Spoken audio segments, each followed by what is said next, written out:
Prestasi luar biasa ditorehkan oleh kontingen Sumsel di ajang Pekan Paralimpik Nasional 15 di Jawa Barat. Sumsel yang berkekuatan 70 atlet akhirnya sukses menembus peringkat 8 nasional dengan raihan 24 medali emas, 19 perak dan 30 perunggu. Ahmad Yusuf Wibowo, Ketua Kontingen Sumsel Peparnas 15 mengatakan, hasil yang dicapai para atlet merupakan hal yang sangat membanggakan karena dengan keterbatasan anggaran dan latihan tidak menyurutkan mental para atlet untuk bertanding dan memberikan prestasi yang terbaik.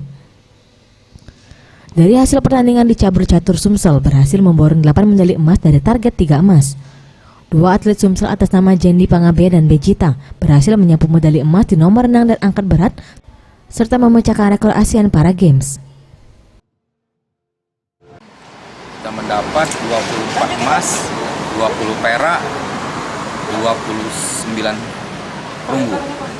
Jadi total hampir 73 medali yang kita rebut. Ini untuk peringkat berapa? Peringkat ke-8. Berarti lebih dari target Pak ya?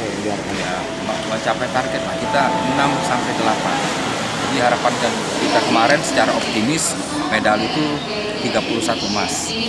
Demikian dalam perjalanan, inilah olahraga, upaya sudah maksimal, tapi kita hanya memperoleh 24 medali emas, 20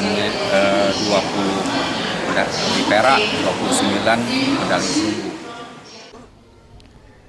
Dari hasil pencapaian atlet tersebut, selanjutnya akan dipersiapkan untuk ajang ASEAN Para Games dan berkoordinasi dengan Pemprov Sumsel untuk mengucurkan bonus untuk atlet yang berprestasi dalam Peparnas 15 di Jawa Barat. Faradu Satria, September Rizky, Sriwijaya TV.